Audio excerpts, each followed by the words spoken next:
Salam sejahtera, terima kasih karena bersama dengan saya di Nazlin Unity Channel.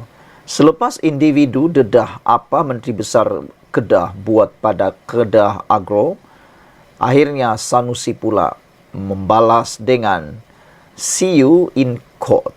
Wow, dipetik daripada Harapan Daily.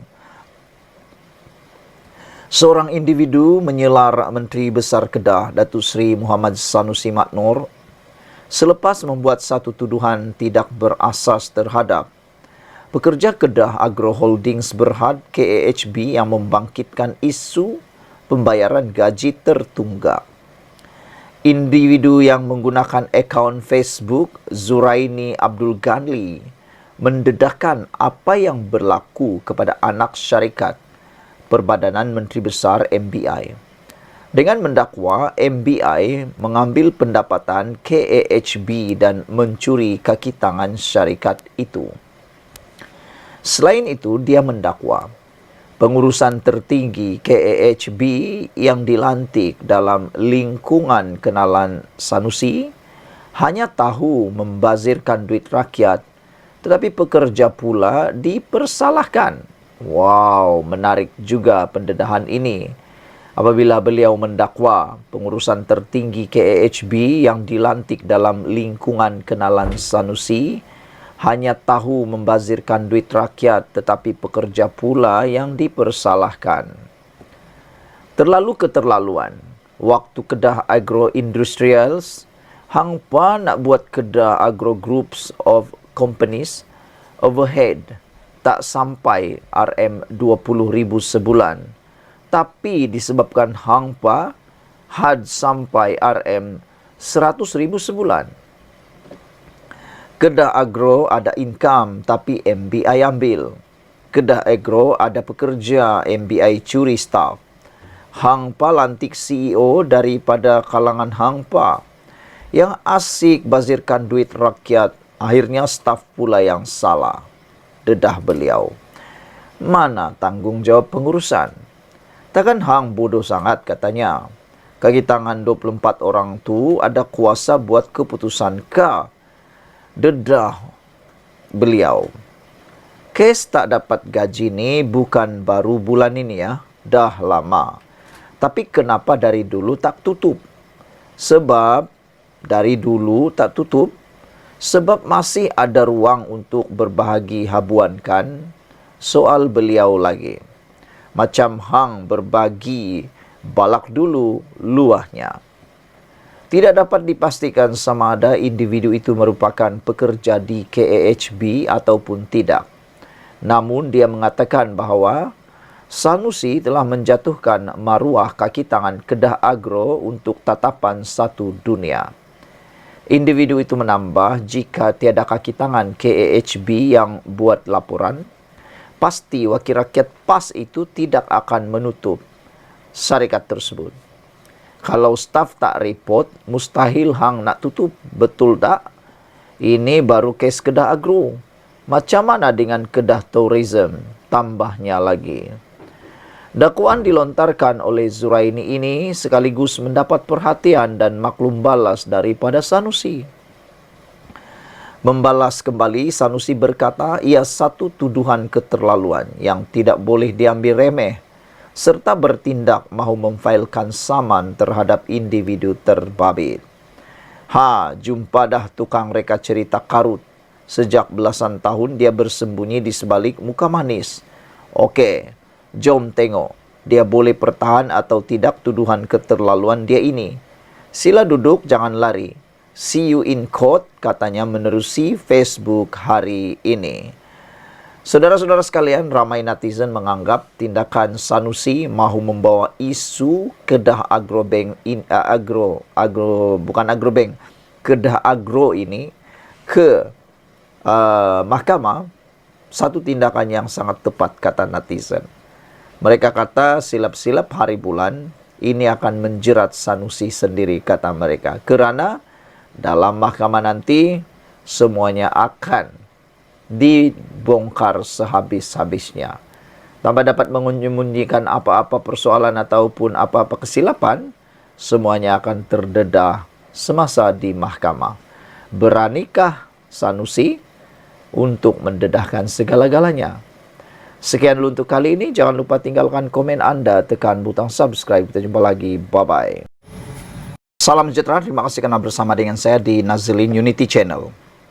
Bukan perkara pelik sebenarnya Tun Mahathir jadi sasaran SPRM.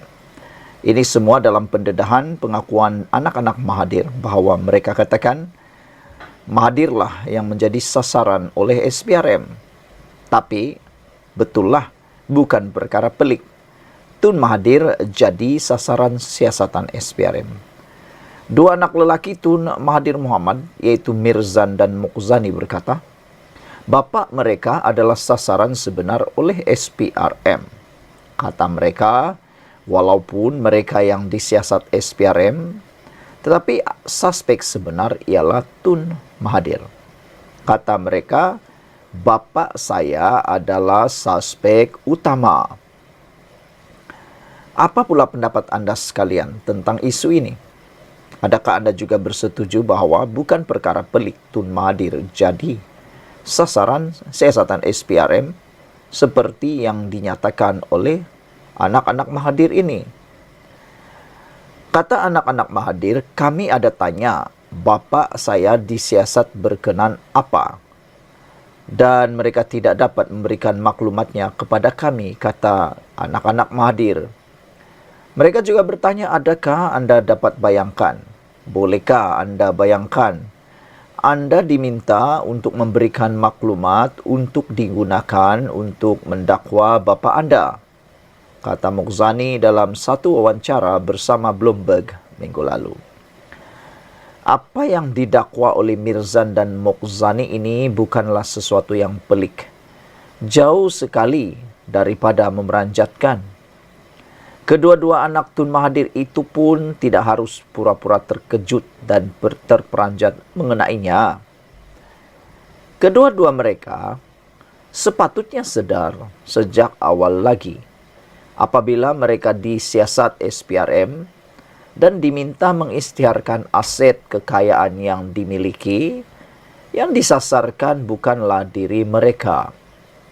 Sebagai anak bekas Perdana Menteri paling lama berkuasa, meski kekayaan yang mereka miliki disiasat SPRM, seluruh dunia percaya ia adalah atas bantuan serta pertolongan bapa mereka.